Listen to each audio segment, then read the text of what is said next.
Virtualmente todos na Terra, independente de sua religião ou nacionalidade, reconhecem que existe alguma espécie de batalha ocorrendo no mundo entre as forças do bem e do mal.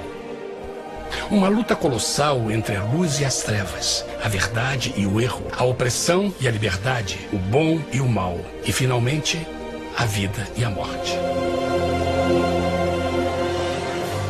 Qual é a história por trás deste evidente paradoxo?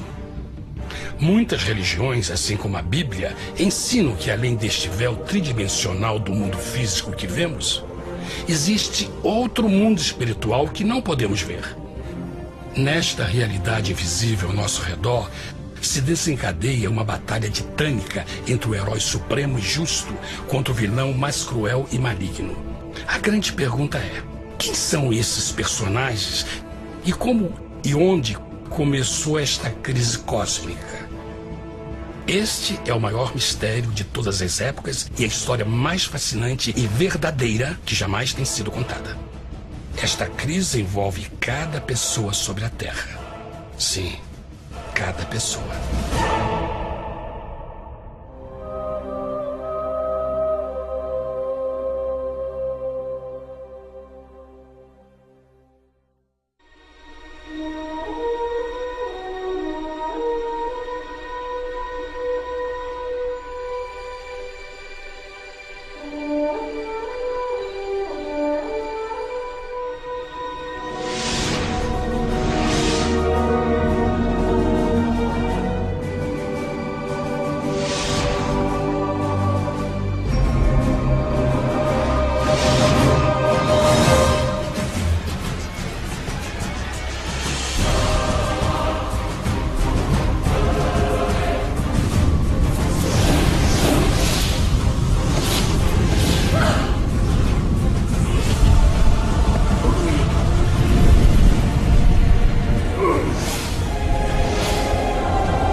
A história humana está repleta de cenas de guerras. E todas as pessoas já experimentaram conflitos. Mas para entender a origem do mal, devemos viajar ao passado para a Primeira Guerra do Universo. Porque esta guerra não aconteceu na Terra. Antes que o nosso mundo existisse, houve uma guerra no céu. Mesmo as palavras guerra no céu soam como uma contradição. É quase inimaginável para nós que pudesse haver batalhas e conflitos entre as criações de Deus no paraíso. O que pode ter causado este conflito celestial? Graças a um livro antigo chamado Bíblia, temos detalhes suficientes para poder juntar as peças e desatar os nós. Mesmo que trágica, é uma extraordinária e bela história de amor que vai desde o princípio dos tempos até tocar pessoalmente a você, a mim e a cada indivíduo na Terra. Nossa história começa há muito tempo atrás na capital do universo. Em um lugar chamado Céu, que estava repleto de seres angelicais que amavam fazer a vontade de Deus.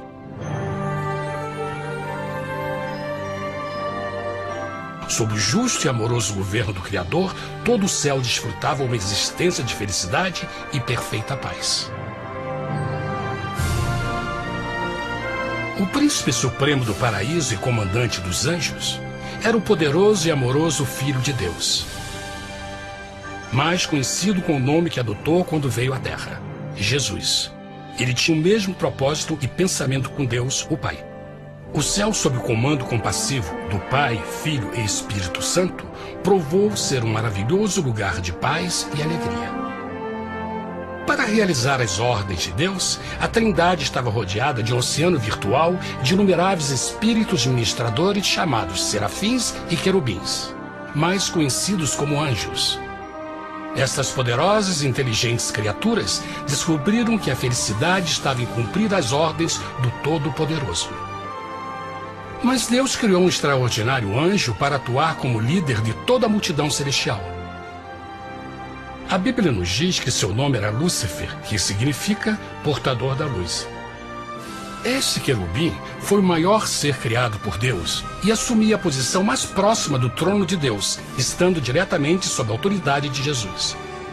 A tarefa de Lúcifer era difundir a luz e o conhecimento da vontade de Deus a todos os outros anjos. Lúcifer foi o mais esplêndido ser criado por Deus.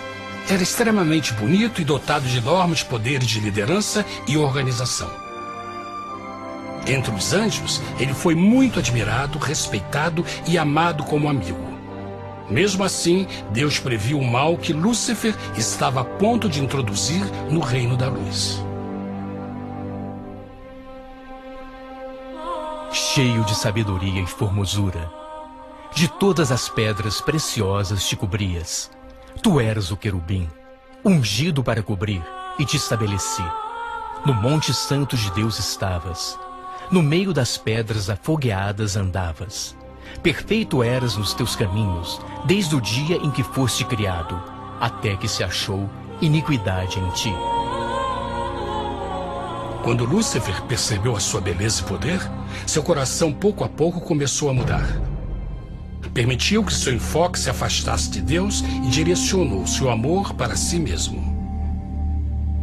Talvez nunca saberemos completamente como e porquê estas sementes de rebelião germinaram em seu coração. Mas o profeta Isaías nos dá uma visão do pensamento de Lúcifer. Como caíste desde o céu, ó estrela da manhã, filha da alva! Como foste cortado por terra, tu que debilitavas as nações! E tu dizias no teu coração: eu subirei ao céu, acima das estrelas de Deus exaltarei o meu trono. Subirei sobre as alturas das nuvens e serei semelhante ao Altíssimo. Lúcifer, aos poucos, começou a cobiçar o poder de Deus, mas não sua personalidade. Ao pensar em suas próprias habilidades e belezas extraordinárias, os perversos tentáculos do orgulho e vaidade congelaram sua mente. Este ressentimento e inveja fizeram com que ele violasse a lei sagrada de Deus e se rebelasse contra seu governo. Precisamos fazer uma pausa e esclarecer algo. Desde o princípio, Deus ordenou que as leis da física governassem o mundo material em que vivemos. Sem essas leis naturais, o universo seria um caos. Do mesmo modo, as leis morais de Deus sempre têm dado segurança e estabilidade ao cosmos. Alguns pensam que os 10 mandamentos não existiram, até que o Senhor os entregou a Moisés no Monte Sinai. Mas as Escrituras nos ensinam que os princípios das leis de Deus sempre existiram por toda a eternidade, pois são a base fundamental de seu reino de amor. Seguros todos os seus mandamentos, permanecem firmes para todo sempre e são feitos em verdade e retidão. Os 10 mandamentos são um resumo das características de um Deus de amor. Os primeiros 4 mandamentos descrevem quem é Deus, seu poder, seu território e autoridade. Os últimos 6 descrevem como é Deus, sua honestidade, sua pureza, sua fé. Todas estas coisas sempre foram verdade e sempre serão verdade. Agora, pela primeira vez na história da eternidade, Lúcifer começou a violar estes princípios perfeitos. Lúcifer sabia que se fosse compartilhar o poder e status de Deus, necessitaria de apoio. E deu início ao trabalho. Começou sorrateiramente a circular entre os outros anjos, plantando sementes de dúvida e descontentamento a respeito da liderança de Deus, ao mesmo tempo em que, sutilmente, revelava suas próprias virtudes. Ele insinuou que Deus abusava de seu poder divino e suas leis restringiam a verdadeira liberdade e felicidade de suas criaturas. Com seu raciocínio audaz e poder de influência, Lúcifer pôde persuadir a um grande número de anjos a se unirem para seu motim. Talvez se perguntem, como tantos anjos inteligentes puderam seguir esse desertor? Bom, lembrem que até esse ponto nenhum anjo tinha escutado uma mentira. E nesse primeiro estágio da rebelião, os anjos não perceberam a obsessão de Lúcifer em assumir a posição de Deus. Não sabiam que finalmente ele planejaria a tortura e o assassinato do Filho de Deus na cruz com a intenção de ocupar o seu trono. Estranhamente, Lúcifer pensou que poderia ocultar seus verdadeiros propósitos de Deus. Ai dos que querem esconder profundamente o seu propósito do Senhor e fazem as suas obras às escuras e dizem: quem nos vê e quem nos conhece? Não pense nem por um momento que a rebelião de Lúcifer surpreendeu Deus e o pegou desprevenido. O Senhor sabe de todas as coisas e os pensamentos de suas criaturas. Ele entendia exatamente o que estava se passando pela mente de Lúcifer.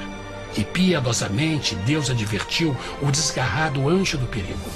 Mas no final, o orgulho e a vaidade não permitiram que Lúcifer se arrependesse. Então, iniciou a rebelião total contra Deus em vez da humilde obediência. Alguns podem perguntar: isso significa que Deus criou um anjo defeituoso? Não, mas ele criou Lúcifer com livre-arbítrio. Verão que o livre-arbítrio é uma coisa maravilhosa, mas também muito perigosa, incluindo o risco de uma rebelião e a possibilidade de que o amor de Deus seja rejeitado. Vejam que o amor real não pode vir de uma criatura pré-programada e não pode ser forçado, deve ser voluntariamente dado. Por exemplo, mesmo que seja bonito este cachorro robô, na verdade, nunca poderá amar-me. Posso fazer que pareça que me ame, mas só estará seguindo instruções pré-programadas. Não tem opção. Por outro lado, este pequenino está realmente feliz em ver-me. Ele decidiu dar-me seu afeto. E com o tempo, nossa relação se fará mais forte, enquanto eu ame e cuide bem dele. Do mesmo modo, um Deus de amor só quer amor verdadeiro de suas criaturas. E para que isso aconteça, elas precisam ter o livre-arbítrio. A rebelião de Lúcifer é a maior evidência de que ele tinha esta liberdade. Agora, a grande pergunta é: como Deus enfrentaria esta crise? Como lidaria com Lúcifer e com os milhões de anjos que se uniram nessa rebelião? Muitos questionam: por que Deus não acabou imediatamente com a rebelião? Afinal, ele poderia facilmente vaporizar Lúcifer com um raio. Mas isto teria solucionado o problema? Não, pelo contrário. Isso só teria intensificado as dúvidas e suspeitas que Lúcifer havia plantado na mente dos anjos. Lembrem que Lúcifer sabia, como ninguém mais, da engrenagem interna do governo de Deus. Sua destruição seria vista como parte de uma grande armação, e a razão que o motivou a servir Deus teria sido o medo da represália e não o amor. O Senhor sabia, na sua sabedoria, que a melhor forma de enfrentar a crise era permitindo que tudo seguisse o seu curso. Esta seria a única forma de se assegurar que o mal não se ergueria outra vez. Deixai crescer ambos juntos até a ceifa. E por ocasião da ceifa, direi aos ceifeiros: colhei primeiro o joio e atai-o em molhos para o queimar, mas o trigo ajuntai-o no meu celeiro. Na parábola do joio e do trigo, Jesus descreve que um tempo de crescimento é necessário para que uma planta revele sua verdadeira natureza. No seu entendimento infinito, Deus sabia que com o tempo, o caráter real de Lúcifer seria exposto e que os amargos frutos de sua rebelião seriam vistos. Até agora, os cidadãos do universo não estavam familiarizados com o pecado e até onde os levaria. Mas isso mudaria quando eles vissem por si mesmos sua terrível natureza autodestrutiva. Afinal, a sabedoria e o amor do governo de Deus seria para sempre confirmado e o universo estaria seguro. Quando Lúcifer e seus seguidores revelaram abertamente sua rebelião, o Senhor soube que não haveria paz se permitisse que eles ficassem no céu. Deveria impor um limite, entrar em ação e enfrentar os rebeldes. Mas Lúcifer e seus seguidores nunca sairiam por vontade própria ou pacificamente. O passo seguinte foi a guerra. houve batalha no céu. Miguel e os seus anjos batalhavam contra o dragão. E batalhavam o dragão e os seus anjos. Mas não prevaleceram, nem mais o seu lugar se achou nos céus. E foi precipitado o grande dragão, a antiga serpente, chamada o Diabo e Satanás, que engana todo mundo. Ele foi precipitado na terra, e os seus anjos foram lançados com ele. A Bíblia não revela exatamente que tipo de armas foram usadas durante este conflito cósmico. Mas esta guerra foi como nenhuma guerra que os olhos mortais já viram. Apocalipse 12:4 nos diz que finalmente Lúcifer e 1/3 dos anjos de Deus foram expulsos do paraíso.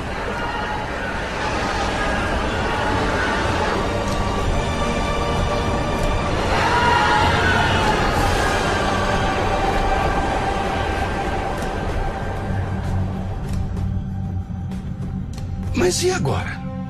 Lúcifer tinha milhões de anjos ao seu lado, mas precisava de um pedaço de chão para continuar sua rebelião.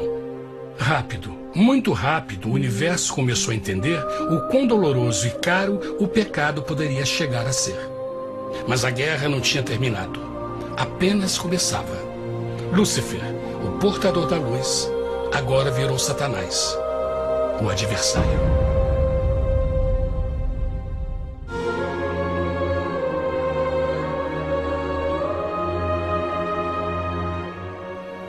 Depois da guerra no céu, Satanás e seus anjos caídos foram expulsos da corte de glória. Por um tempo, o diabo e seus demônios vagaram pelo universo buscando inutilmente mundos que se compadeceram e se uniram à sua rebelião. Enquanto isto, o coração de Deus sentia intensamente o vazio que deixou a perda de Lúcifer e seus anjos. Então o Pai, o Filho e o Espírito Santo retomaram o seu trabalho favorito, o maravilhoso trabalho da criação. Decidiram fazer um mundo novo, pleno, com muita variedade e diversas criaturas de amor. Este novo mundo seria único, porque as criaturas principais seriam feitas à imagem de Deus.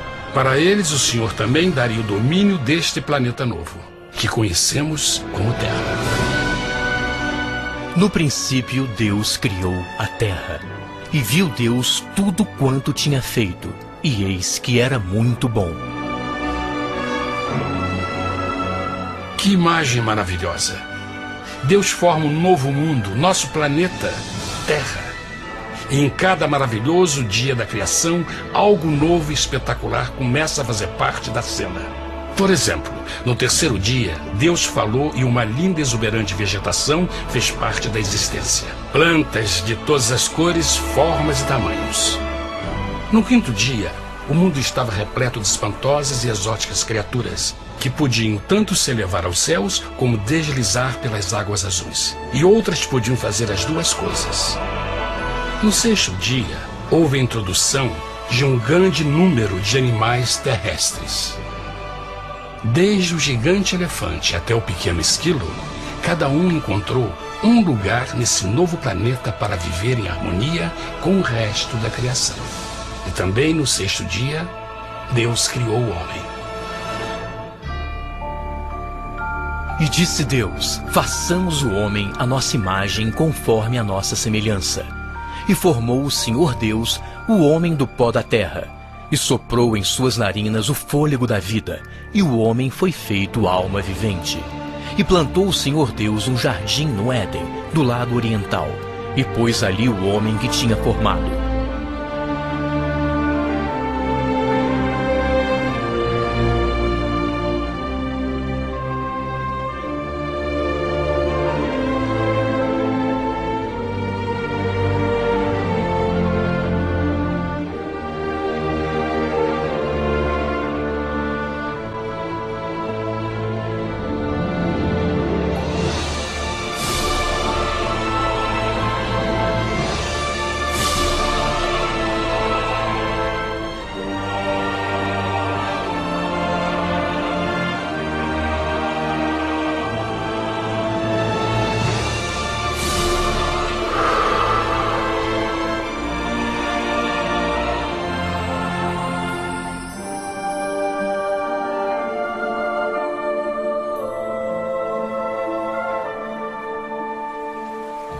Mas que grande honra ser criado à semelhança de Deus, ser um indivíduo com liberdade de pensamento.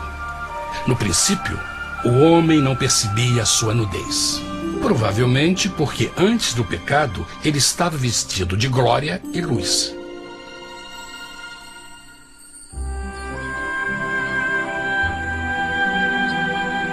Deus também criou a companheira perfeita para Adão, sua bela esposa Eva.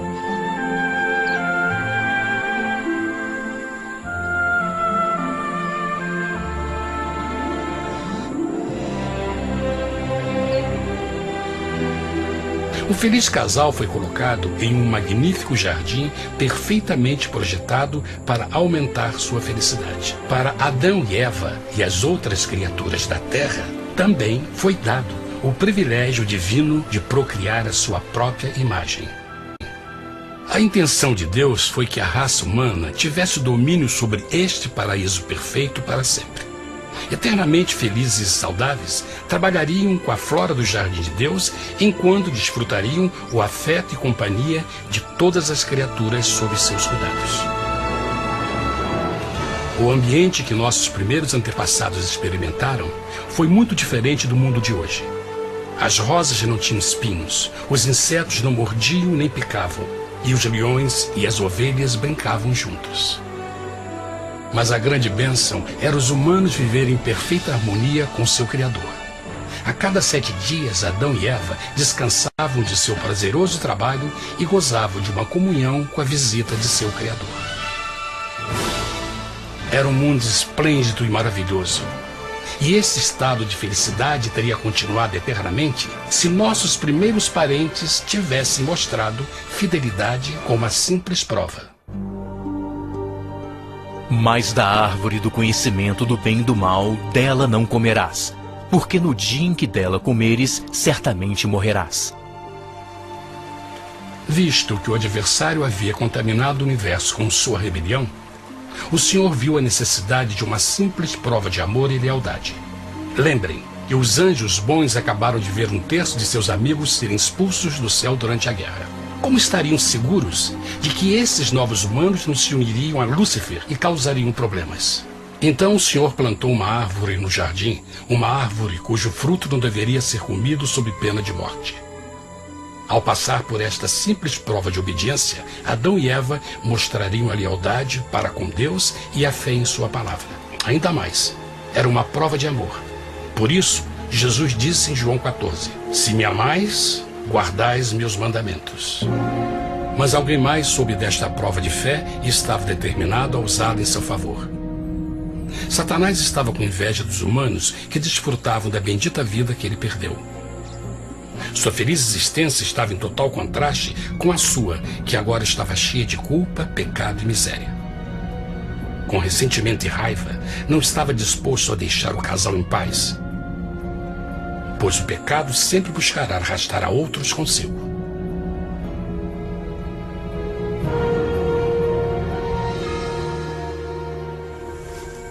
Então um dia, quando Eva estava concentrada em seu agradável trabalho, se viu sozinha e muito perto da árvore proibida. Foi quando Satanás viu sua oportunidade. Através de uma serpente hipnotizante, o anjo caído chamou Eva até a árvore e a envolveu em uma conversação.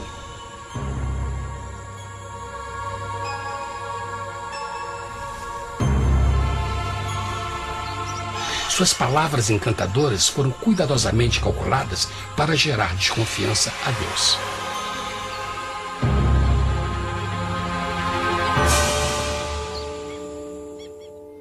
A serpente replicou à mulher, de modo algum morrereis.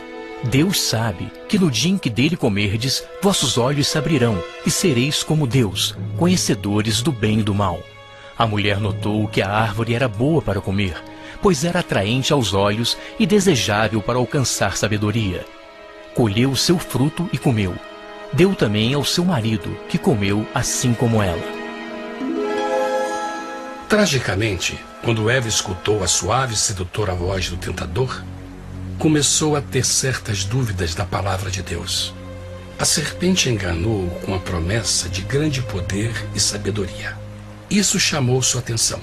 Além disso, aparentemente um fruto deu à serpente a habilidade de falar. Que outros poderes poderia dar a ela? E mesmo tendo acabado de conhecer a serpente, ela confiou em sua palavra acima da de Deus, quem a criou, e lhe deu um paraíso para viver. Então Eva comeu o fruto proibido e convenceu seu esposo a fazer o mesmo. Adão poderia ter escolhido ser fiel a Deus, mas colocou seu amor pela esposa acima do seu amor por Deus. Quando os nossos primeiros parentes mostraram lealdade ao inimigo, o domínio da terra foi tomado por Satanás. Não sabeis que, vos oferecendo a alguém para lhe obedecer, vos tornais escravos daquele a quem obedeceis? Ninguém pode servir a dois senhores. Este mundo agora seria o último campo de batalha entre o bem e o mal, e o coração de cada homem e mulher seria o prêmio. Adão e Eva não se deram conta desse tempo, mas seu momento de desconfiança e desafio abriria as comportas do sofrimento de milhões de pessoas durante milhares de anos.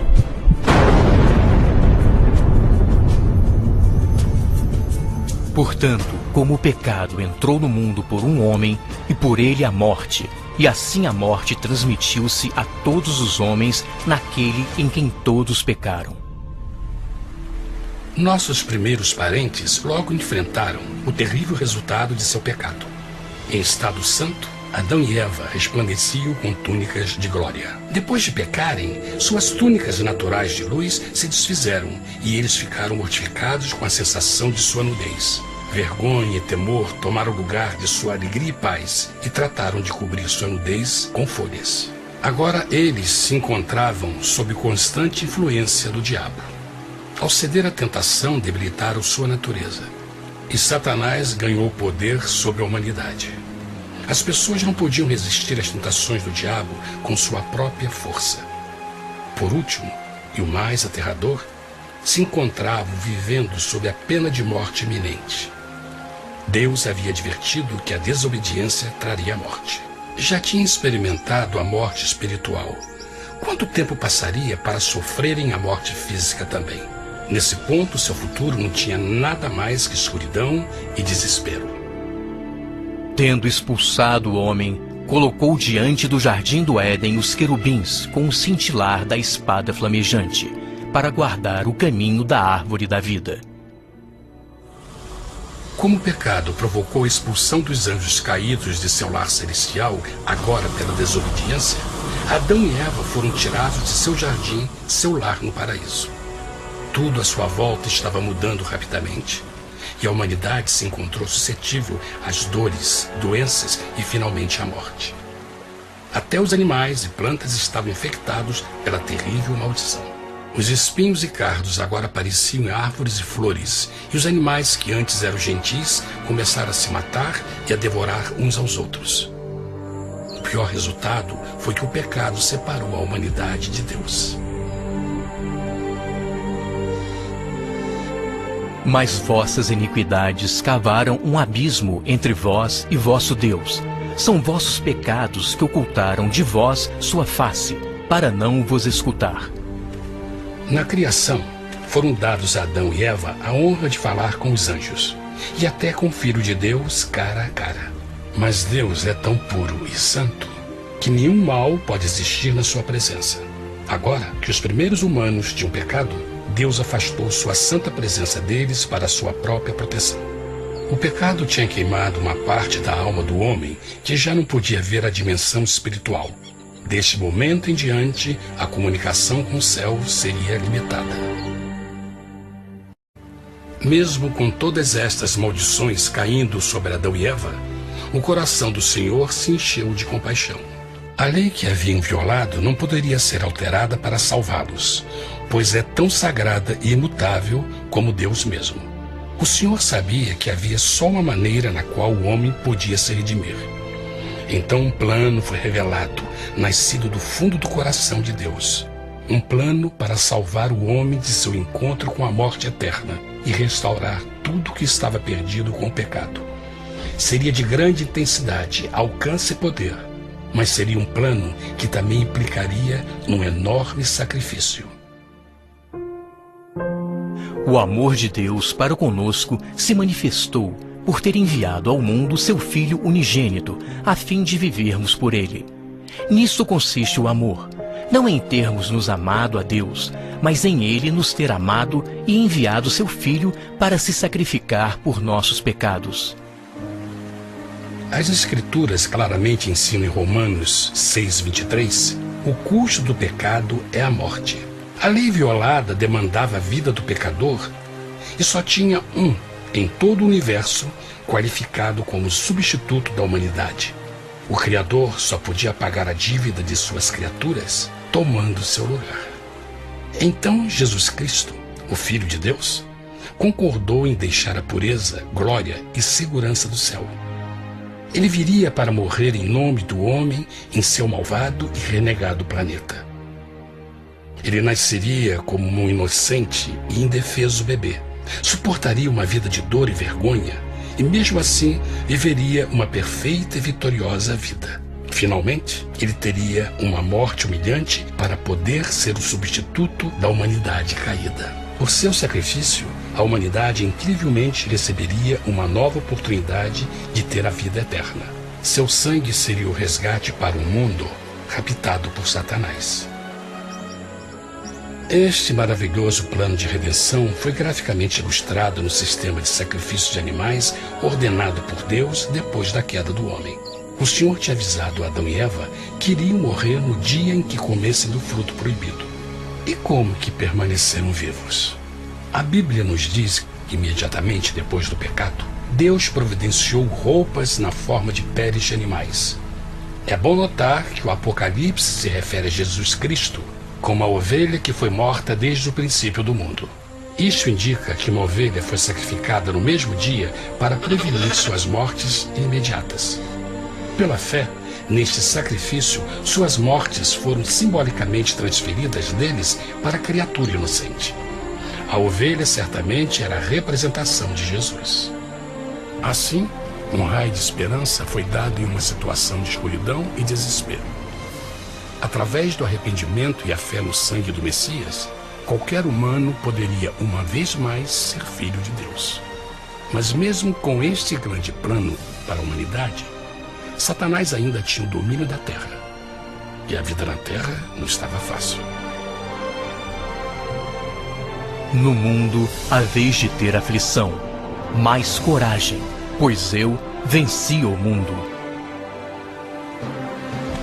Naturalmente, muitos se perguntam, como um Deus amoroso e poderoso permite dores e sofrimentos no nosso mundo atual?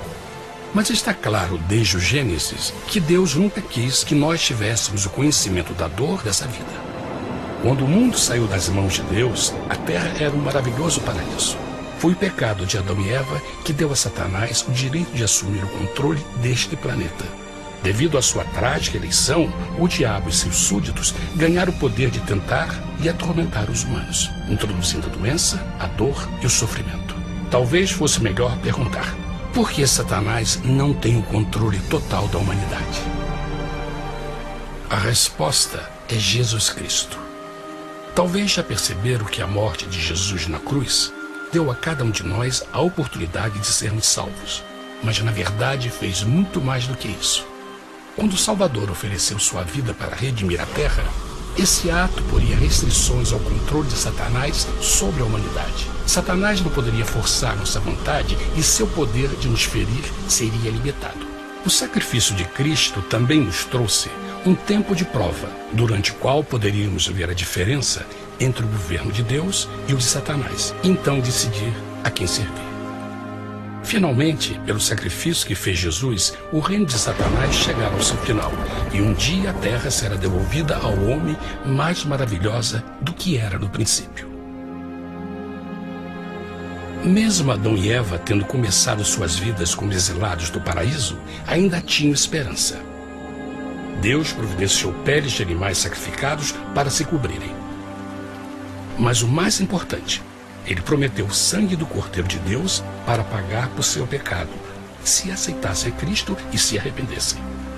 Uma grande pergunta permanece: as pessoas aceitaria o grande presente de Deus? Como escaparemos se agora desprezarmos a mensagem tão sublime da salvação? A incrível história que acabaram de escutar é verdade e afeta vocês. Pois, pelo desejo de Satanás de ser Deus e a desconfiança e desobediência de Adão e Eva, todos nós nos encontramos em uma situação perigosa. De um lado, a humanidade foi grandemente favorecida por Deus com uma segunda chance de recuperar nosso lugar no Éden. Por outro lado, se nós desistirmos de aproveitar esta grande chance, nos tornaremos escravos de Satanás e finalmente seremos destruídos quando Deus limpar o universo do pecado. Amigos, não há melhor hora de fazer sua escolha por Jesus do que agora mesmo. Nenhum de nós sabe quanto tempo mais teremos que viver nesta terra. Jesus nos tem mostrado grande interesse no seu bem-estar e seu amor por vocês o levou a providenciar uma maneira de escaparmos de uma futura destruição.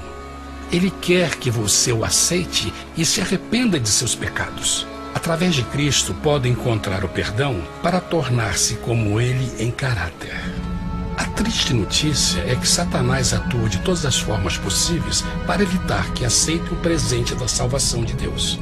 Devido à nossa rotina da vida, o amor ao dinheiro ou alguma outra distração fascinante, ele trabalha para manter a todos ocupados e afastados do que, na realidade, mais importa, sua salvação eterna. Para que entendam a realidade da situação e que se você não escolhe a Jesus por omissão, está escolhendo a Satanás.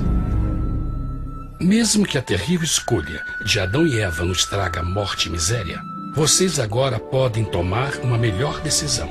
Deus está oferecendo uma paz que satisfaz o anseio mais profundo de sua alma e uma alegria que não encontrará nas atribulações deste mundo.